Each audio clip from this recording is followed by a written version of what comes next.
All right, my name is Jeremy Snyder. I'm the founder and CEO of FireTail. You can find us online at firetail.io. We are a startup company in the API security space, and we are here to talk to you today about the top 4 attack vectors in the API security world, or the top 4 attack vectors against APIs. How do attackers come at your APIs and try to breach your organization?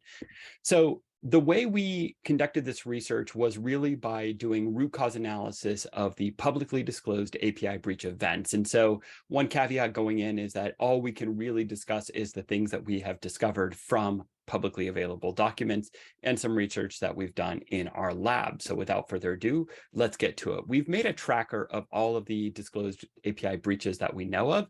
And we've kind of summarized the categorization, and we've also looked at the number of records breached in each event and used that as the basis for determining what the top 4 are. So they are the most frequent and the most number of records breached. So let's go through them. Number 1, broken authorization logic. Now, there's a pattern in API development that has been emerging over the last several years where the application owners and coders effectively equate authentication with authorization, and they are not the same thing. Authentication establishes your identity, who you are. In my case, Jeremy. Now, I might be making API requests, and I might pass along a token that I've received through any number of mechanisms. That could be an API key, that could be a JWT that I've received after authenticating using username and password, or any number of controls. And what that gives me back is a token that says that I am Jeremy. I then pass that to the API. That is the authentication step. The authorization step is then the subsequent check to see, does Jeremy have access to do the thing that he is trying to do? There are 2 aspects of that. One is, does Jeremy have access to the function that he is trying to invoke? That could be asking for a set of data. That could be trying to update a set of data or a record in a database. The second aspect is, does Jeremy have access to the data in question? That could be a data set, that could be a data record. That could be, for instance, Jeremy's profile on a social app. That could be Jeremy's customer account in a meal delivery app, what have you.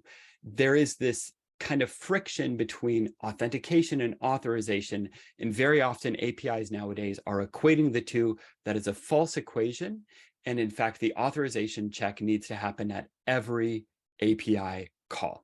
So that's the number 1 attack vector for APIs, broken authorization logic. Number 2, flawed authentication controls. There are a few different flavors of this.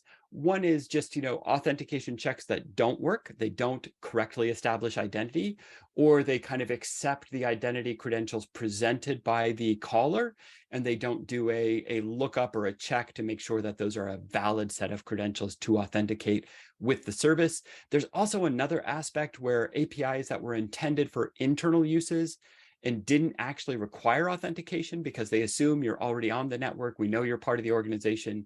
You can call this API. Those get accidentally exposed to the public. That has been the cause of breach in a couple cases. So faulty authentication controls are the second. Number 3, security misconfigurations. There's a number of different things that fall into this broad category, but I want to focus on the one that is probably responsible for the greatest number of records breached here, and that is the ability to do enumeration, probing, discovery of APIs. Now, APIs are very often versioned, and so what that means is that in the URI of the API, you'll see something like a /v1, v2, etc. Very often, flaws are discovered in old versions of APIs. They're corrected in current versions that get updated and posted online, but the old versions remain online. Why? Because there may be some traffic against them. People are scared of breaking production environments. It's an understandable concern, but it means that I now have multiple versions of my API available, and one of them is known to be faulty or known to have vulnerability risk associated to it. So that's one aspect of security misconfiguration. Another aspect is the ability to discover additional endpoints that might expose additional functionality. This is common using things like OpenAPI, using Swagger, or using GraphQL, where by default, it may create a /Swagger/GraphQL endpoint or route that is functional. where the functionality is not curtailed or, again, not enforced. Even though we don't intentionally expose that, it can be discovered if we're not limiting the endpoint availability of our API to the routes that we intend to expose to the caller. So this will be broadly the security misconfiguration category. We tend to think of it from the FireTail standpoint of really being enumeration as the #1 attack vector to think about in this category. Last but not least is injection. We think that this is a category that is set to grow quite a lot over the next couple of years. Why? Because there's a big shift away from RESTful APIs towards GraphQLs. GraphQL API allows you a lot more flexibility with the types of queries that it handles, but it also means that the caller can try a lot more with their requests. They can try to select star and dump an entire data set. They can try to send a malformed query to your endpoint. So this injection category is really kind of the next up-and-comer, we believe, in API security, and it's #4 to round out our top 4 API attack vectors. 2 additional small notes to think about if you're thinking about trying to implement a comprehensive, successful API security program. First is make sure that you are not creating shadow APIs in your organization. Make sure that the APIs that you're creating are known about and they're monitored and they're visible to security teams. Secondly, along those same lines, make sure that your APIs are logging to a central location so that if and when that breach does occur, you have good forensic data that you can go back to there, or that an information security team can look at and try to figure out what happened, etc.